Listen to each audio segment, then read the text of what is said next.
Olá, sejam bem-vindos. A partir de agora, o Mais Saúde está no ar, através da NTV, no canal 8.1 Digital, aí na sua televisão. Você que sintoniza também através da plataforma do Facebook, na página NTV Patos de Minas. Estamos também através do nosso site e, como sempre, convido você que ainda não baixou o aplicativo da NTV, baixe aí no seu iPhone, no seu smartphone e fique por dentro do que acontece aqui em Patos de Minas e todo o Alto Paranaíba. O Mais Saúde sempre trazendo qualidade de vida, assuntos importantes para a sua saúde. Como eu costumo dizer, já é o nosso jargão, o nosso bordão. Aproveite, participe com a gente, coloque aí, produção, telefone na tela para você de casa mandar a sua pergunta, ficar bem à vontade que o programa é feito com vocês e junto com vocês. A partir de agora, então, o consultório está aberto. Participe aqui, a consulta é grátis. No Mais Saúde de hoje, a gente vai trazer assuntos importantes. Já está aqui com a gente a nossa primeira convidada de hoje, que é psicóloga e vai bater um papo com a gente, a Érica Ribeiro. A gente vai falar sobre TDAH, esse transtorno que parece que está super na moda. Daqui a pouquinho a gente vai falar aí o que se trata o TDAH, tá bom?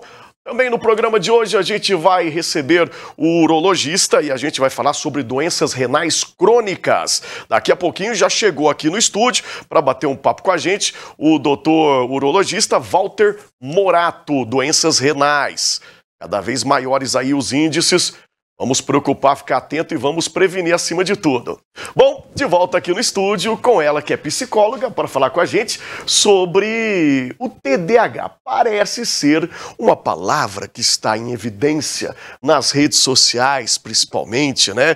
Com os influencers. A gente vê muita gente postando sobre o TDAH. Você que é psicóloga, Érica, conta pra gente o que é essa sigla e do que se trata o TDAH. Bom, vamos lá, né? Boa noite, David. Boa noite, pessoal de casa. É um prazer estar aqui. Realmente, a gente vê uma crescente, né, muito grande devido às redes sociais, conforme você disse, a questão do transtorno de TDAH. Mas também a gente entende que é um transtorno que é novo, né, dentro da própria psicologia, da medicina. Ele não tem, assim, muitas causas ainda completamente definidas, mas a gente já consegue entender alguns pontos ali do transtorno. Bom, o que significa, né? É um transtorno de déficit de atenção e hiperatividade. Na internet a gente vai ver que muitos sites, né, conteúdo, vai colocar que são 3 tipos de TDAH. Mas, na verdade, a gente não pode classificar como 3 tipos. A gente vai colocar como 3 formas de manifestação do transtorno. Então, a primeira forma que a gente tem é um transtorno predominantemente desatento, que é onde a pessoa realmente tem uma dificuldade ali com a atenção. Ela tem atenção, só que ela não consegue manter essa atenção por muito tempo. Tem o conjunto, que é o de transtorno de déficit de atenção e hiperatividade, que é a combinação tanto do déficit de atenção com a hiperatividade, que é o que a gente vai falar também aqui, aprofundar mais. E a gente tem a outra classificação, né, a outra manifestação desse transtorno, que é o transtorno predominantemente hiperativo, que acomete aí a maioria dos meninos, né, homens, de forma a comportamentos mais impulsivos. Realmente o corpo diz muito na questão motora, principalmente na fase da infância. Então, é um transtorno do neurodesenvolvimento, que a gente chama, de acordo com o manual que a gente segue, né, tanto os psicólogos quanto os psiquiatras, a gente segue esse manual, e nesse manual a gente observa e faz avaliação através dele, né, um dos pontos a gente vai seguir esse manual, para ver se realmente a criança, ou adolescente, ou adulto está enquadrado dentro deste transtorno de TDAH. E, Érica, quando a gente falou que é um transtorno mais atual, né, os diagnósticos são mais atuais, esse transtorno ele já existia há tempos atrás, ou como ele era conhecido, ou ele chegou de repente, ou tem algum vínculo de alguma hierarquia, alguma coisa assim hereditário? Olha, o TDAH, ele começou realmente como um diagnóstico dentro da psiquiatria, da psicologia, a partir de 1980. Antes, já existiam alguns estudos sobre atenção, sobre o comportamento hiperativo. Mas o diagnóstico em si, a gente recebeu ele nesse manual que a gente segue em 1980. Então, 43 anos, então, aproximadamente. É recente. Eu vou confessar que a minha idade, viu, gente? Eu sou de 80, por isso que eu soube fazer a conta aqui certinho. E ele é muito recente por conta disso. Mas, assim, a ciência vem avançando muito. Hoje a gente tem tratamentos eficazes, medicação, né, que a gente vai falar aqui também. E, igual você falou da questão hereditária e genética, sim, é um transtorno, por ser do neurodesenvolvimento, ele tem uma carga genética muito forte. Então, realmente, ali no meio familiar, com os pais ou alguns dos familiares, tem que ter o TDAH ou, por exemplo, também o transtorno bipolar, a esquizofrenia. Também, se algum familiar tiver um desses transtornos, sim, o filho ou alguém ali da família pode ter também o TDAH. Isso é importante falar, porque para a questão de prevenção e de um olhar mais cuidadoso. Do diagnóstico em si, né? Isso. Quando você disse sobre a bipolaridade, isso aí a gente ouve falar, né? E recente cada vez mais. Ela é bipolar, eu sou bipolar, tem bipolaridade. O que é de fato a bipolaridade? Só para a gente voltar daqui a pouquinho no TDAH, porque a bipolaridade, como você disse, é um dos diagnósticos, né? Aliado ao TDAH. Isso. A bipolaridade, o que acontece? Ela também é um dos transtornos, né, dentro que a gente coloca dentro dos transtornos de saúde mental. Então, ela é muito comparada com o TDAH, por exemplo, porque é até difícil para o profissional, por isso que... Distinguir um do outro. Um do outro, isso. Porque precisa de uma avaliação muito criteriosa justamente por conta disso, porque os sintomas são muito parecidos. O transtorno afetivo bipolar, que a gente chama, então a pessoa que é acometida por esse transtorno, ela tem episódios de depressão, como também de hipomania. Então ela oscila muito entre esses dois... Que é hipomania? Essa é nova, essa eu não conhecia. Uhum. Então, dentro da hipomania, a gente pode ter episódios realmente de compras compulsivas, oscilação também dentro do humor de uma forma muito abrupta, né, pela questão também da depressão envolver isso, né? Muitas vezes as pessoas acham que a pessoa depressiva é aquela que está deitada lá na cama e não escova os dentes, né? Não se higieniza, não está sorrindo e tal. Não, nem sempre é por isso que a gente tem que achar que a pessoa está com depressão, que no caso, por exemplo, do transtorno bipolar, a pessoa muitas vezes está frequentando atividades normais, tendo uma vida normal, mas está dentro aí do diagnóstico bipolar. E assim, por isso que a gente tem que alertar a população, né, as pessoas que estão nos assistindo, para procurar o profissional adequado para fazer esse diagnóstico. Nós vamos falar sobre isso, que é muito importante, é um viés que está aqui na nossa pauta. E sempre que possível a gente aborda aqui no programa, que é sobre o Google Medic, né? A gente vai lá no Google, na internet, e acha que ali a gente vai encontrar todos os diagnósticos, se automedica também. A gente é super contra. Daqui a pouquinho a gente vai falar sobre isso. Eu gostaria que você concluísse sobre a bipolaridade. Só, por exemplo, se quiser dar algum exemplo para o pessoal de casa entender um pouquinho mais, fica à vontade. Joia.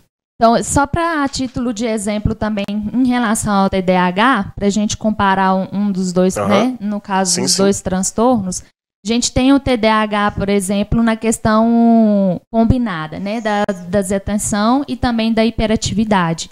Nesse caso, a pessoa com TDAH, ela começa uma atividade, então uma leitura. Aí ela já não gosta daquela leitura, rapidamente ela passa para o celular. Do celular, ela já vai lá na geladeira e pega algo para comer. Da geladeira, ela vê que está faltando ração ali do cachorro e põe ração para o cachorro. Então, assim, vai buscando ali, né, a todo momento, esse estímulo de recompensa que existe nessa questão. E não termina nenhum dessas atividades, seria isso? Não termina. Não consegue atingir o final da atividade em si. Não consegue concluir. Já no transtorno bipolar, a gente tem episódios graves de depressão, né, justamente com essa oscilação. Então, a pessoa precisa ser medicada com medicamentos para equilibrar esse estado de humor, porque realmente ela oscila muito em questões assim muito abruptas de humor mesmo. Então, exemplos da bipolaridade. Exemplo, uma hora eu tô aqui bem conversando, eu tô empolgada, tô super animada, concordo e vou fazer projetos, vou construir sonhos, vou buscar, né, algo novo para minha vida, e de repente no outro dia eu tô desmoronada. Né? Eu não quero mais nada, eu quero... não tenho perspectiva, não tenho fé na vida, não tenho esperança mais, acho que o mundo... É o que encaminha para a depressão. Sim, com certeza. Já o TDAH, nem todos caminham para a depressão, é isso? Não. Tem algumas comorbidades que a gente pode colocar junto com o TDAH que costumam ser muito comuns. Por exemplo, os transtornos de ansiedade. Então, por quê? Essa palavra ansiedade também, eu vou te contar. Todos os programas a gente tem que falar sobre ansiedade. A gente vai na igreja, né, a autoridade espiritual fala sobre ansiedade. É uma grande doença mesmo do século, essa ansiedade, né? Sim, concordo. Justamente com a ansiedade e a depressão, acredito que hoje realmente as pesquisas já mostram, e a gente já vem sendo alertado, né, de que os casos de depressão realmente iriam aumentar muito a partir de 2020 e que, infelizmente, a gente ainda teve a coincidência de uma pandemia e isso agravou ainda mais. Mas também o TDAH, já existem estudos mostrando a longo prazo também pela questão do uso do celular.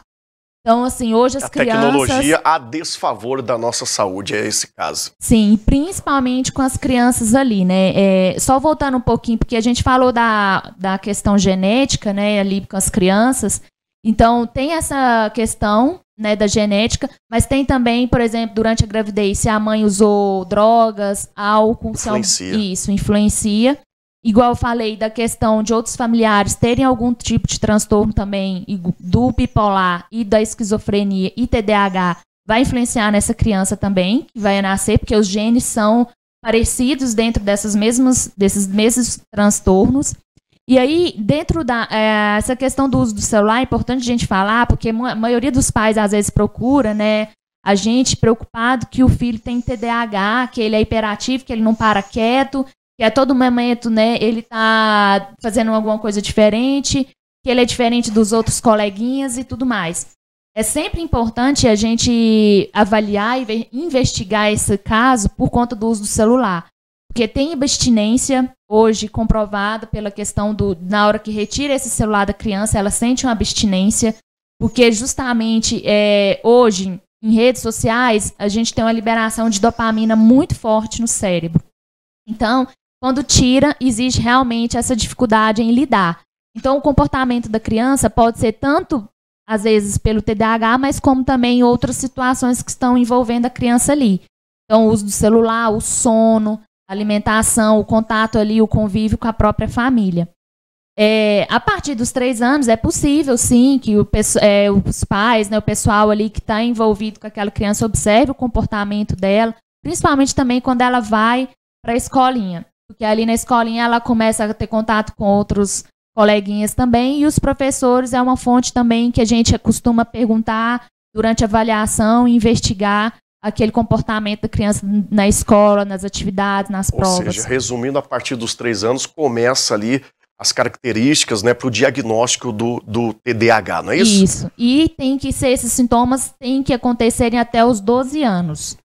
Depois desses 12 anos não quer dizer que é TDAH. Por isso que a gente faz uma avaliação minuciosa. Olha que importante isso. Que a gente vê muita gente hoje postando, porque eu tenho TDAH, né, e a gente talvez, para que se avalie ou porque entre na moda, né, das redes sociais, que é o transtorno do momento, como a gente falou, isso acontece infelizmente, mas é até os 12 anos. Isso, os sintomas têm que tem que ter aparecido até os 12 anos. Não quer dizer que um adulto não vá ser diagnosticado.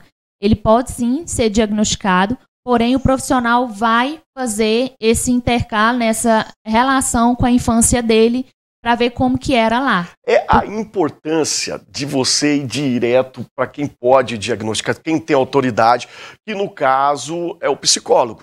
Especialista em autoridade no assunto. Isso, psicólogo, psiquiatra, né, são os profissionais hoje capazes de fazer esse diagnóstico. E é importante essa questão porque dentro do processo de avaliação vai envolver uma série de etapas, né? Então a gente vai aplicar testes, a gente vai fazer entrevista com os pais, com o marido, com a esposa, com as professoras, a fim de verificar realmente ali a capacidade de sintomas que ocorreu durante a vida do caso do paciente. Para ter o diagnóstico mais preciso também, né, Érica? Certeza. Correto. Vamos fazer o seguinte, ó, daqui a pouquinho você que está se enquadrando aí nessas características, nesse diagnóstico, não sai daí não, porque daqui a pouquinho a gente vai falar sobre tratamento, sobre medicação e muito mais para o caso de TDAH, que é o tema de hoje aqui no Mais Saúde, que vai para um rápido intervalo e a gente volta já já.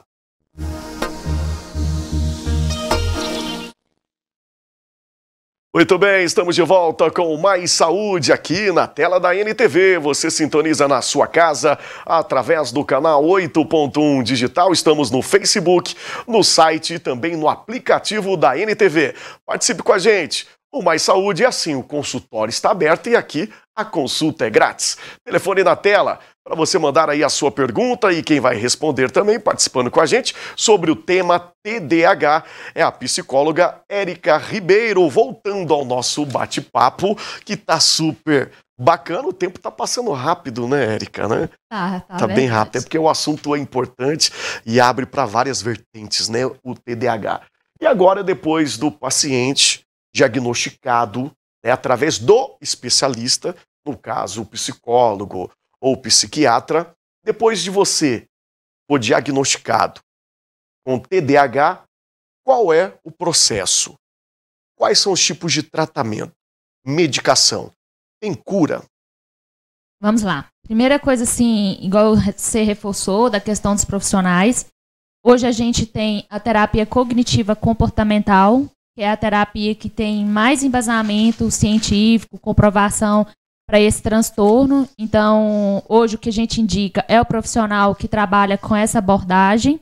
Por quê? Porque ela vai trabalhar tanto a parte cognitiva, né, da emoção, da atenção, ali da gestão de tempo. Porque uma pessoa com TDAH, é bom a gente falar aqui um exemplo também de que ela sofre, né?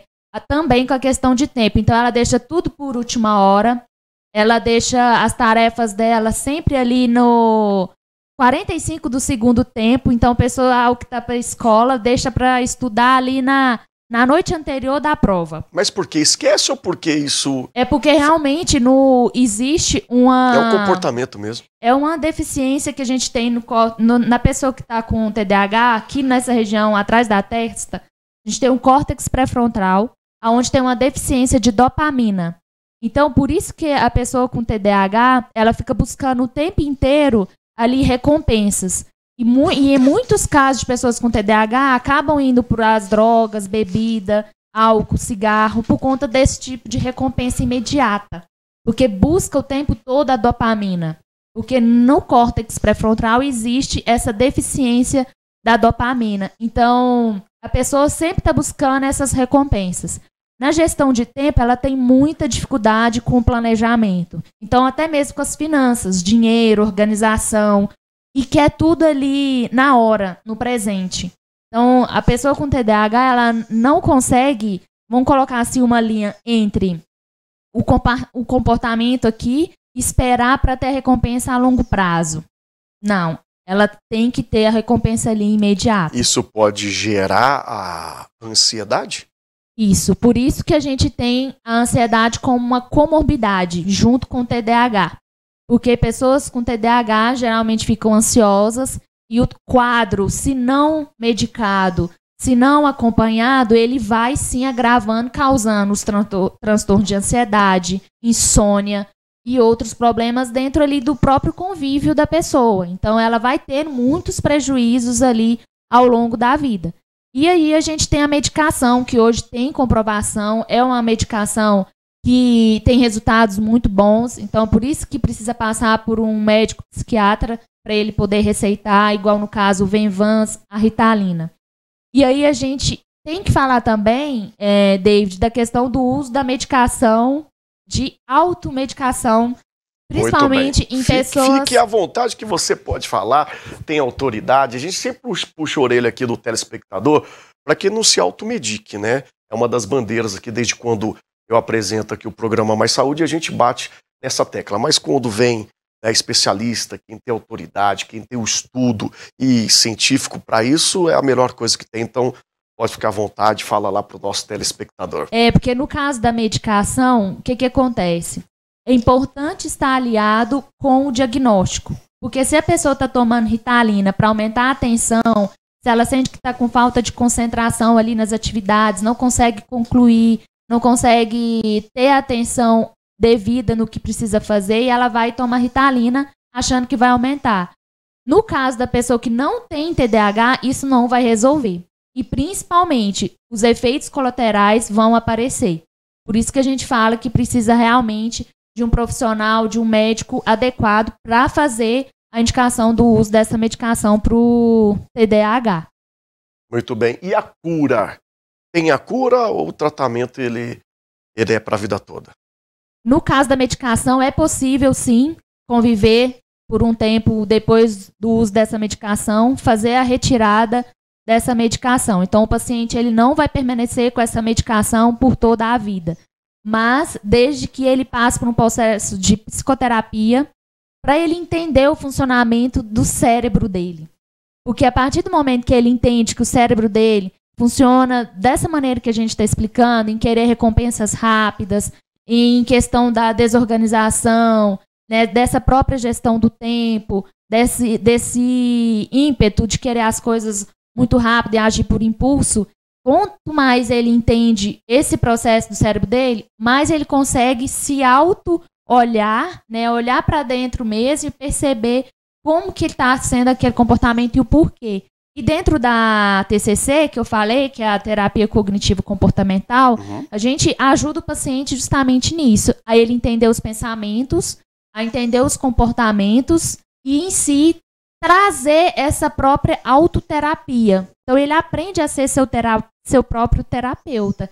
Por que é importante fazer o processo de terapia por conta disso também? Porque ali ele já vai se conhecendo. Aí eu vou falar, ser o próprio terapeuta é um grande prêmio, é um grande pulo, é uma grande chave para o sucesso da vida, porque cada dia mais a gente sempre precisa de terapias. E falando de terapias, Érica, qual outras terapias que podem auxiliar aí no tratamento, no caso do TDAH? Bom, essa que eu falei, que é a TCC, ela é a que tem, né, embasamento científico. Dentro da TCC, a gente indica questões da própria meditação, relaxamento, né, buscar o acompanhamento através de planilhas, organizar o seu ambiente o máximo que você conseguir, para não ter muitos estímulos ali a todo momento te chamando a atenção. Mas a terapia efetiva mesmo, através da ciência, falando aqui em questão de saúde, né, e resultados, é a TCC.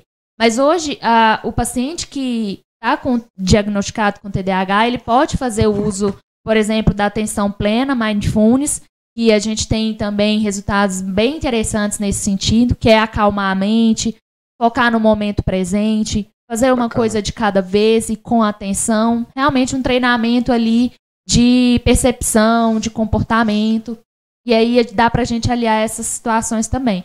Claro que a gente vai passar junto com o paciente também uma planilha, né, uma organização que for melhor para ele, talvez no celular, talvez numa agenda, para que ele se adapte da melhor forma. Muito bem. Bom, deixa eu aproveitar aqui e mandar um alô, um abraço muito especial para a tia Rosa, lá em Lagoa Formosa. Está sempre ligada aqui no nosso programa. Obrigado pelo carinho. A tia Rosa tem um carinho, um amor imenso por toda a família. Obrigado pela sua audiência sempre, tá? Bom, onde é que você atende, então? Vamos lá para o pessoal que tem alguma dúvida, como que te acha, o arroba, onde é a clínica, o seu consultório, fique à vontade. Hoje eu atendo na modalidade online, né? O meu contato no Instagram é Psico Érica Ribeiro. Meu contato também tá lá no Instagram, quem quiser procurar, tirar alguma dúvida, eu estou à disposição. Vamos lá, vamos repetir devagarzinho o Instagram. Hoje é tudo mais fácil nas redes sociais, é arroba Psico Érica Ribeiro. Érica Ribeiro. É fácil, Psico Érica Ribeiro, pode chamar ela lá no direct, bater um papo com ela, que eu tenho certeza que com esse carisma ela vai esclarecer. E onde é que fica o consultório? Não, é online mesmo. É online mesmo. Só online. Uhum. Muito bem. Vamos lá, TDAH então, para a gente finalizar também sobre hiperatividade. a nossa última pergunta, também faz parte do diagnóstico para quem tem o TDAH. Sim, principalmente na fase da infância, essa hiperatividade é muito visível. Então a criança não para quieta, né? Ela sempre está de um lugar para o outro, ela não consegue, mesmo com o próprio corpo, é o mais visível, através desse grau de hiperatividade. Então é realmente a locomoção dessa criança. Quando se torna adulta, isso tende a diminuir, porque o amadurecimento do córtex pré-frontal é até os 25 anos.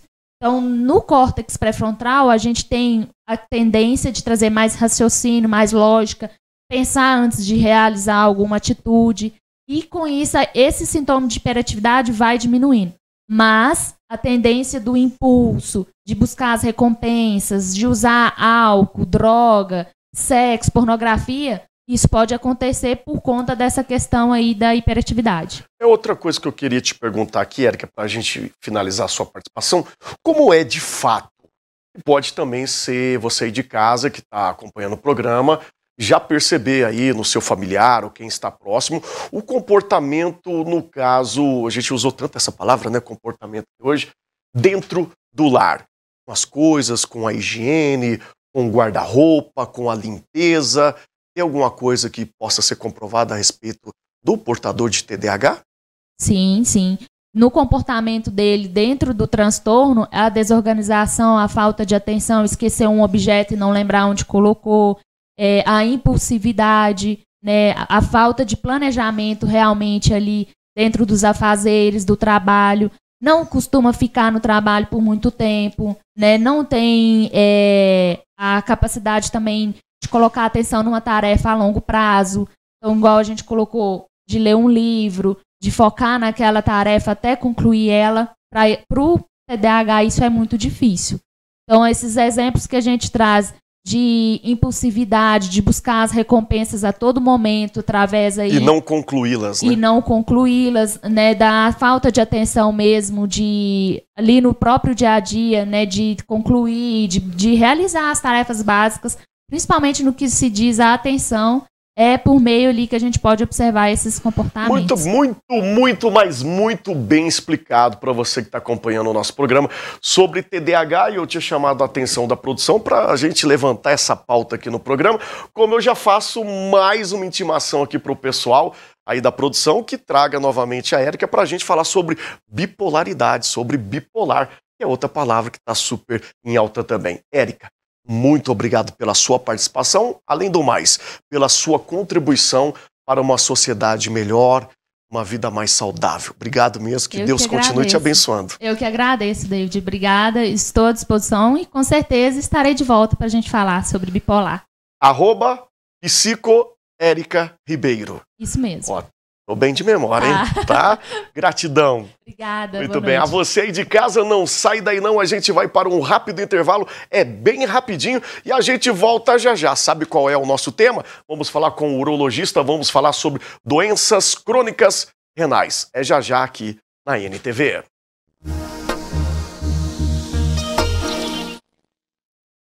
Ok, estamos de volta com mais saúde na tela da NTV Digital 8.1 aí na sua casa, você que acompanha através do Facebook, no nosso site e também no aplicativo da NTV. Acompanha o que acontece em Patos de Minas e toda a região. Vamos lá, telefone na tela para você participar com a gente. O Mais Saúde trazendo qualidade, informação em forma de qualidade de vida em forma de informação para você. Participe aí através do WhatsApp, manda a sua pergunta, porque agora a gente vai falar com ele. Está de volta, já estava com saudades dele, sempre muito carismático, simpático aqui no nosso programa, o doutor Walter Morato, e a gente vai falar sobre doenças renais crônicas. Doutor Walter, prazer revê-lo, meu amigo.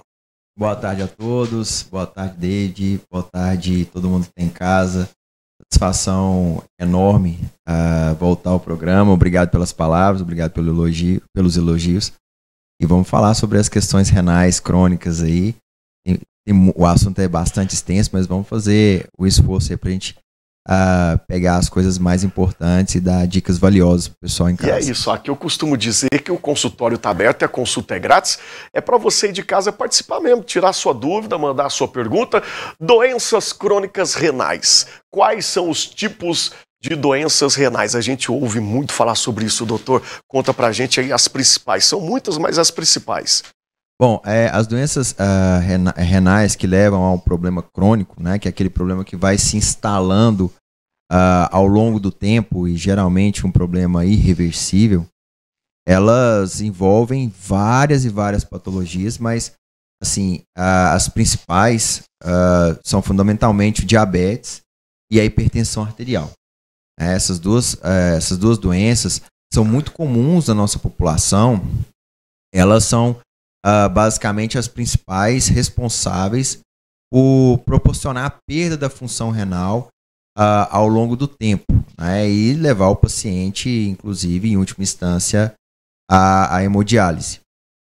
Mas existem diversas outras patologias, diversos outros problemas, né? Existem malformações do trato urinário, malformações dos rins, dos ureteres, problemas da próstata podem levar a problemas crônicos dos rins, inclusive levar o paciente ao estágio terminal, hemodiálise. Cálculos renais, né? É fundamental a gente comentar sobre a questão dos cálculos renais, aqueles pacientes que têm grande tendência de ficar formando cálculos. Isso ao longo Cálculos do tempo, são as famosas pedras. As pedras nos rins. Exatamente. Vamos no linguajar popular aqui. Exatamente, as pedras renais, as pedras nos rins, as pedras nos ureteres. Isso ao longo do tempo pode ir castigando o rim e levar o paciente também a problemas renais crônicos. Então existe uma gama muito grande de doenças, tanto nefrológicas, que são essas que a gente trata de maneira trata clinicamente, com medicações, com medidas gerais, né? E as questões urológicas, que são essas que a gente lança mão de cirurgias para poder também resolver os problemas. Então eu já quero fazer uma pergunta logo aqui de início para você, doutor. Como é que faz para a gente ter um funcionamento top? Vou falar no linguajar popular também. Os nossos rins estarem funcionando perfeitamente. Como é que faz? Como é que funciona? É água mesmo?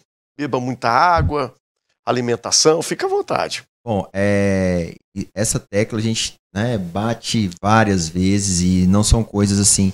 É óbvio que existem as suas dificuldades, mas a gente precisa se concentrar nessas questões. A hidratação é fundamental, né? É importante que a gente produza mais ou menos de 2 a 2,5 litros de urina por dia. O rim precisa estar abastecido, entre aspas, e outras questões que também são fundamentais. Atividade física, né? A gente também fala muito sobre a questão das atividades físicas, uma alimentação saudável, uma alimentação em que a gente evite a ingestão de sódio, principalmente. A nossa cultura alimentar é uma cultura muito carregada em sódio, em sal, né? Isso a gente tem que diminuir, moderar, né, nas questões de ingestão de açúcar, enfim. Tabagismo, né? Evitar o tabagismo. O tabagismo hoje em dia é uma coisa completamente fora de moda. Além das doenças renais, podem levar a diversos outros problemas, mas no rim pode causar perda de função renal, pode levar ao câncer de rim, e a gente ser obrigado a, por exemplo, tirar um rim do paciente por causa de maneira secundária devido ao uso dos cigarros. Então, são medidas gerais que a gente também aborda para questões cardiovasculares, né, para saúde de maneira geral, mas é um compromisso que a gente precisa ter com o nosso corpo e levar essas informações também para os nossos semelhantes, para que todo mundo mantenha a sua saúde renal. Muito bem, a gente vê muito, né, doutor, há de concordar comigo, que as pessoas falam, vou fazer o check-up. Aí quer saber do coração, do fígado por causa do álcool, quer saber do pulmão por causa do tabagismo, como o doutor bem falou aqui, e às vezes acaba esquecendo dos rins. E os rins na maioria, não diferente desses, né, outros setores que eu falei, órgãos, mas é essencial para que todos funcionem. Exatamente, o rim é um órgão primordial. E a avaliação, o check-up, tem que passar por uma abordagem acerca de como os rins estão funcionando. Então a gente precisa fazer exames, como o exame de ureia, exame de creatinina, que são exames fundamentais para a gente poder verificar se esse rim realmente está filtrando de maneira adequada. A gente também lança mão de exames de imagem, né, ultrassons, tomografia, para ver se o rim não está com nenhum tipo de problema, como cálculos, tumores, obstruções, etc. É fundamental a gente ter isso em vista, porque o rim, ele também obviamente, ele é abastecido por vasos, né, artérias, veias, e os problemas que ocorrem nas artérias e veias de todo o corpo, como o coração, que leva a infarto, como os vasos do cérebro, que levam a derrames, né, os populares derrames ou AVCs, essas doenças também podem acometer os vasos renais e levar às insuficiências renais, e como eu falei, o paciente a uma hemodiálise, que é uma coisa extremamente limitante e que diminui bastante a questão da expectativa de vida do paciente. E esses exames que a gente está falando, é periódico de quanto em quanto tempo, doutor, que é importante a gente fazer os exames no caso dos rins? Bom, basicamente a gente faz uma avaliação anual, né? Agora, é óbvio que isso tem que ser individualizado. Então, às vezes o paciente ele tem história de cálculo renal, a gente precisa encurtar essa avaliação. Às vezes o paciente já tem uma perda da função renal, que por enquanto é assintomático, mas os exames já estão mostrando que o paciente está perdendo a função do rim. A gente precisa individualizar esse período de acompanhamento para cada paciente. Muito bem, vamos falar também sobre cálculos renais. A gente está falando que tanto essa palavra, que é a famosa pedra nos rins. Como é que isso acontece? Bom, gente, as pedras nos rins é um problema extremamente comum, né? A gente tem basicamente 1 a cada 10 pessoas tem um cálculo renal. 1 a cada 10? 1 a cada 10. Nem que seja um cálculozinho ali, uma calcificação mínima no rim, a gente tem essa prevalência muito grande. Nessa época do ano as coisas pioram, né? Porque a gente perde mais líquido de maneira insensível, a gente transpira mais e a reposição de líquido deveria ser maior, porque a temperatura está mais elevada. Mas isso não acontece. Então, essa época do ano, os prontos-socorros eles aumentam muito o movimento devido à questão dos cálculos renais, das cólicas renais. E a gente precisa cuidar na prevenção, né? Porque a partir do momento que já vem a cólica, já tem uma indicação cirúrgica. E o diagnóstico os sintomas começam realmente pela dor ali nos rins, nas costas? Exatamente, a dor é característica, né? Assim, o paciente que já experimentou uma cólica renal... Eu ouço muito falar disso, meu doutor. Ele não esquece. Eu não tive ainda, graças a Deus, mas para quem já teve que expelir, fazer o tratamento de pedra nos rins, o que mais falam é sobre a dor, né? Os primeiros sintomas ali.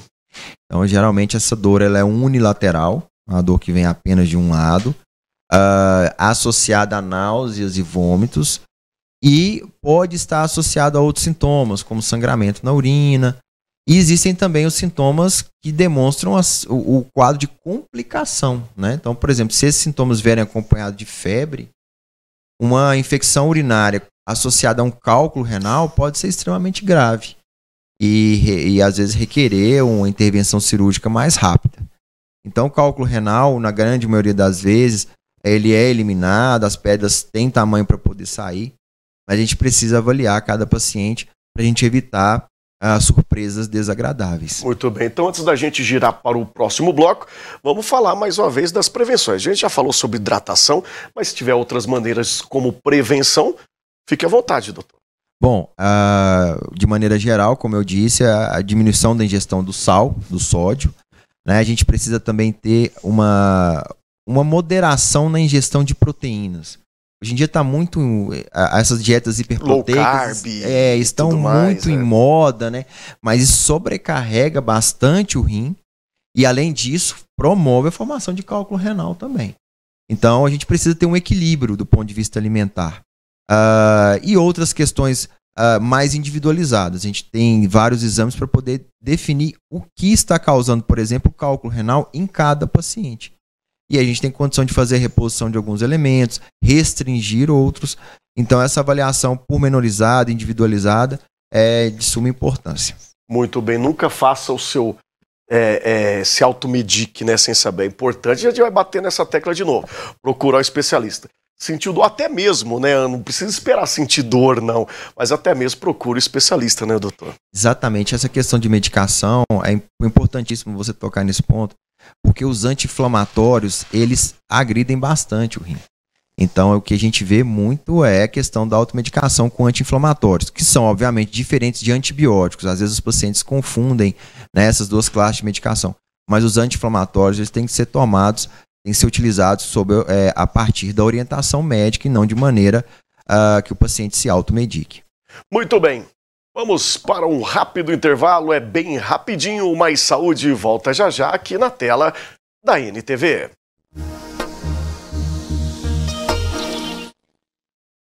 Muito bem, estamos de volta com Mais Saúde na tela da NTV, 8.1 na sua televisão, através do Facebook, na página NTV Patos de Minas, no nosso site e também agora para todo o planeta através do nosso aplicativo. Baixe aí no seu celular e fique por dentro das principais notícias do Alto Paranaíba. O Mais Saúde está de volta e a gente está falando com o Dr. Walter Morato, a gente está falando sobre doenças renais. E você aí de casa, participe com a gente com o telefone que está aí, o nosso WhatsApp que está na sua tela, e vamos lá para o Doutor Responde aqui do nosso programa. Medicamentos de uso contínuo. No caso, sou hipertensa, posso ter cálculos renais? É a pergunta da nossa telespectadora. Deixa eu ver quem é aqui para me mandar até um abraço para Natalícia. Natalícia, um abraço. Obrigado aí pela sua participação, pela sua audiência. Doutor? Bom, as medicações antihipertensivas, elas geralmente não têm essa propriedade de formação de pedra nos rins, não. A gente precisa, obviamente, o paciente precisa ser acompanhado pelo clínico, pelo cardiologista, de maneira sistemática, porque podem haver algumas alterações dos íons, né, do potássio, do sódio, etc. Mas não diretamente, não costuma ter essa relação. Na verdade, a hidroclorotiazida, que é um dos antihipertensivos mais utilizados no tratamento da hipertensão, obviamente, nos ajuda também na prevenção de alguns tipos de cálculo renal. Então, isso é uma coisa importante. A hidroclorotiazida, em alguns pacientes que têm uma alteração do metabolismo, alteração do cálcio no rim, ela nos ajuda a prevenir a formação das pedras. Tem algum medicamento específico que a pessoa usa contínuo, ou às vezes periodicamente, que afeta diretamente os mais fortes, assim, diretamente a saúde dos rins, doutor? Tipo um antialérgico, não sei. Como eu falei, os mais utilizados são os anti-inflamatórios, né? Os anti-inflamatórios, eles estão aí à disposição de todos praticamente, né? Se compra sem receita, e eles promovem alterações importantes no rim e inclusive proporcionando perdas, às vezes até agudas, da função renal, levando pacientes a quadros mais graves. Por isso a automedicação é desaconselhada. E existe diversas medicações, as menos utilizadas às vezes, que podem levar a alterações da função renal, mais uma vez batendo na tecla contra a questão da automedicação. Muito bem, vamos lá, mais uma telespectadora, Carmen. Obrigado, Carmen, pela sua participação. Forte abraço a você. Boa noite, já ouvi dizer que comer o sal rosa é menos agressivo para os rins. Tem isso mesmo, doutor? Sim, a questão maior do rim é o sal, é o sódio, né? Então, assim, quanto menos a gente consumir o sódio, o cloreto de sódio propriamente dito, melhor. Então, porque o sódio ele é responsável não só pelo aumento da pressão arterial, como também pela formação de cálculos, como eu já falei.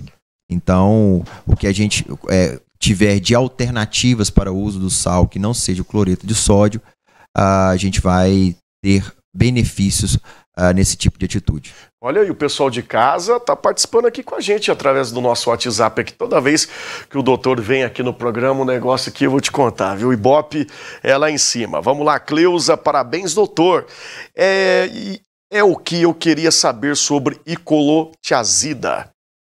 É isso? A hidroclorotiazida é esse diurético que eu citei, né? Bastante utilizado no tratamento da hipertensão arterial e que às vezes a gente lança mão, a gente utiliza para evitar que o paciente forme cálculo. É claro que isso só depois de uma avaliação bem aprofundada e a gente chegar à conclusão de que a utilização desse remédio vai ser benéfica para o paciente não formar pedra. Então não serve para todo mundo, né? Assim, às vezes o paciente tem cálculo, vou começar a tomar hidroclorotiazida. Isso tem que ser feito apenas para os pacientes que realmente precisam. E através do especialista, do profissional, no caso, o urologista. Boa noite, chá caseiro pode afetar os rins, doutor? A Ivanilda quer saber. Ivanilda, obrigado pela participação. Bom, também existem diversos chás, né? É difícil a gente generalizar.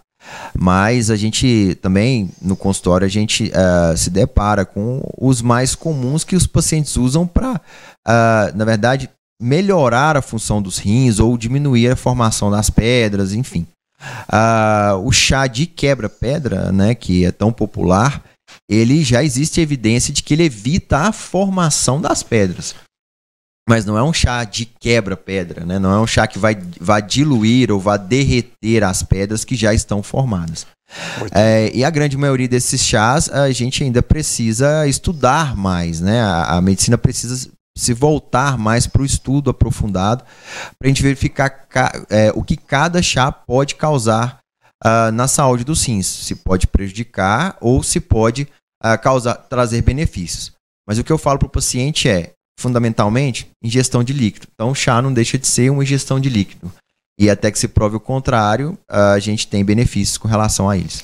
Muito bem. Tem a Jaqueline também mandou aqui uma pergunta, mandou até a tomografia aqui. Depois eu vou passar para o doutor aqui no privado aqui, viu, Jaque? Obrigado por ter participado aqui do programa. Ela mandou aqui a tomografia que ela fez na coluna lombar. Olha a pergunta dela. Para fazer uma cirurgia em 2021 e veio a observação. Hoje ela sente muita dor na coluna, pode ter ligação com os rins? Aí ela mandou aqui, né, a tomografia, microcálculo no rim direito em terço inferior.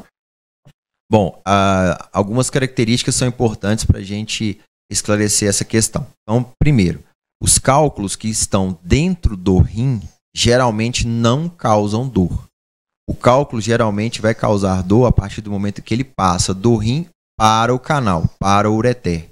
Porque a gente tem uma obstrução do fluxo de urina e essa obstrução leva a contrações do ureter, tentando expulsar o cálculo, e aí é que vem as cólicas renais. Então, obviamente eu não tenho condição de analisar o quadro como um todo, porque depende de um exame físico, depende de uma avaliação mais aprofundada, mas por esse laudo, microcálculo no rim, provavelmente a dor não se deve aos cálculos. Pode ser uma questão ortopédica relacionada à coluna, à parte muscular, etc. Deve-se procurar uma outra causa para a dor que não os microcálculos renais. Muito bem explicado. Bom, eu gostaria de fazer uma pergunta mais, pode-se dizer, mais dolorosa, doutor.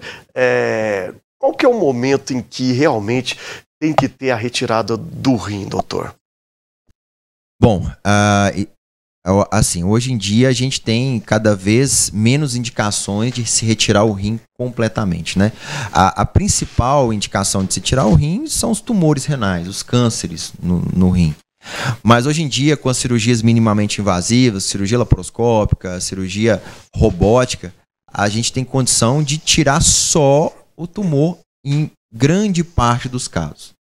Claro que cada caso tem que ser estudado, às vezes não tem condição de se tirar só o tumor, a gente tem que tirar o rim todo. Mas, hoje em dia, as indicações de nefrectomia parcial, ou seja, retirada parcial do rim, só onde está o tumor, ela está mais presente no nosso dia a dia. E existem outras condições em que a gente precisa tirar o rim, por exemplo, quadros infecciosos, geralmente são quadros infecciosos graves, em que o foco da infecção não vai ser curado e o foco é o rim. A gente precisa, às vezes, tirar. Por isso, a questão de se tratar bem os cálculos renais, para a gente evitar que isso aconteça, um processo infeccioso grave que gere a retirada do rim. Rins que, às vezes, não funcionam mais e podem causar problemas. Por exemplo, esses rins estão filtrando muita proteína, retirando essa proteína do organismo. Isso pode ser uma indicação de retirada dos rins. E outras menos comuns, né, como sangramentos mais graves, enfim. mas fundamentalmente os tumores renais são as principais indicações de retirada do rim. E as doenças renais, doutor, tem alguma coisa a ver com a genética? Já é hereditário isso? Vem de pai para filho, avô, alguém na família? Como é que funciona? Qual que é essa avaliação que faz? A gente tem grande parte das doenças renais de caráter genético que podem levar à falência dos rins, levar o paciente a uma hemodiálise, por exemplo. As doenças renais policísticas, né, que são doenças em que o rim vai desenvolvendo diversos cistos, muitos cistos renais, muitas bolinhas de água, e essas bolinhas de água elas vão acabando por prejudicar a filtração do rim. Existem famílias inteiras com esse tipo de doença renal policística. O paciente precisa ter um acompanhamento desde cedo, quando ele tem isso na família dele, né? Os próprios cálculos renais tem a questão genética associada, né? Algumas doenças que afetam o parênquima, ou seja, a carne do rim, elas têm a questão genética associada. Então, é muito importante que a pessoa tenha essa avaliação, ela olhe para o meio familiar para se verificar se existe alguma alteração, se existe alguma doença renal, para poder começar a se cuidar mais cedo. Muito bem, agora a última perguntinha antes da gente fechar aqui o nosso bate-papo. Nós falamos sobre o tabagismo, mas também no caso do álcool, para quem gosta de tomar aquela cachaça. Não, mas eu bebo socialmente, isso pode influenciar? Tem um limite que a gente possa beber a quantidade de álcool que não influencie aos rins? Bom, a grande questão do limite é que geralmente o paciente, a gente pode até colocar um limite, mas geralmente as pessoas na nossa cultura não tem esse limite, né? É claro que uma dose de uma bebida destilada, uma latinha de cerveja, assim, no primeiro momento, aquela primeira dose, ela pode ser até benéfica. Traz um relaxamento. Eu falo muito isso, doutor. Eu já ouvi muitos amigos aí de botequim falando que a cerveja faz bem para os rins. Não é uma verdade. É bom falar sobre isso. A gente coloca como se fosse a primeira dose, como eu estou dizendo, traz um relaxamento, abaixa um pouco a pressão, etc. Mas é muito difícil que as pessoas se mantenham apenas na primeira dose. Então existe essa questão da libação, do exagero com o álcool. O álcool acaba por desidratar o organismo e isso leva a problemas renais. O destilado pode-se dizer, mais mal do que a cerveja? Quanto maior o teor alcoólico, pior, né? A gente tem uma questão, porque essa questão de a cerveja faz bem para os rins, ou a bebida alcoólica faz bem para os rins. A gente começa a urinar mais. Mas a gente começa a urinar mais porque existe uma diminuição do hormônio que segura o líquido no nosso corpo. É fundamental que esse hormônio antidiurético ele haja. Então está havendo ali um desequilíbrio da parte líquida do nosso corpo, porque o hormônio antidiurético não está agindo. Muito bem, o doutor Walter Morata aqui respondendo todas as perguntas. Urologista, obrigado, prazer revê-lo mais uma vez e gratidão pela compreensão também, por responder aos nossos telespectadores. Imagina, é um prazer enorme voltar ao programa. Eu adoro responder as perguntas, acho que isso é a parte talvez mais importante e fundamental, que é esclarecer as dúvidas das pessoas e desmistificar algumas coisas, né, que podem levar a problemas. Então, eu te agradeço enormemente o convite e me coloco à disposição para voltar. Aonde o senhor atende? No HNSF. Todos os dias, sábados, domingos e feriados. Walter Morato, sempre à disposição da nossa sociedade. Muito bem, obrigado mais uma vez. A você de casa, o meu muito obrigado pelo carinho, pela enorme audiência. Te cuida e até o próximo programa.